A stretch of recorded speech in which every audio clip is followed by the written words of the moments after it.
సింధు జలాల ఒప్పందం రద్దుతో ఈ వేసవి కాలంలో పాకిస్తాన్కు నీటి కష్టాలు మరింత తీవ్రమవనున్నాయి. రావి నది నుంచి పాకిస్తాన్కు మిగులు జలాల ప్రవాహాన్ని నిలిపేయాలని భారత్ యోచిస్తోంది. పంజాబ్, జమ్మూ కాశ్మీర్ సరిహద్దులోని షాపూర్ కండి ఆనకట్ట పనులను వేగవంతం చేసింది. మార్చి 31 నాటికి ప్రాజెక్టు పూర్తి కానుందని సంబంధిత వర్గాలు తెలిపాయి. ఈ ప్రాజెక్టు రావి నది నుంచి పాకిస్తాన్లోకి అదనపు నీటి ప్రవాహాన్ని నిరోధించగలదు. ఆ మిగులు నీటిని పంజాబ్తో పాటు జమ్మూ కాశ్మీర్లోని కరువు పీడిత కథువా, సాంబా జిల్లాలకు మళ్లించనున్నారు. ప్రస్తుతం రావి నది మిగులు జలాలు మాధవపూర్ గుండా పాకిస్తాన్లోకి ప్రవహిస్తున్నాయి. రావి నీటి ప్రవాహాన్ని పాకిస్తాన్కు నిలిపివేసేందుకు షాపూర్ కండి ఆనకట్ట ప్రాజెక్టును 1979లో ప్రతిపాదించారు. ప్రాజెక్టుకు మాజీ ప్రధాని ఇందిరాగాంధీ 1982లో పునాది వేశారు.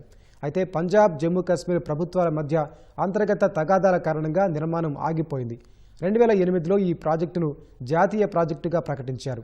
3,394 కోట్ల వ్యయంతో నిర్మిస్తున్న ఈ ప్రాజెక్టులో పంజాబ్ 2,694 కోట్లు, మిగిలిన 700 కోట్ల నిధులను భారత ప్రభుత్వం సమకూరుస్తోంది.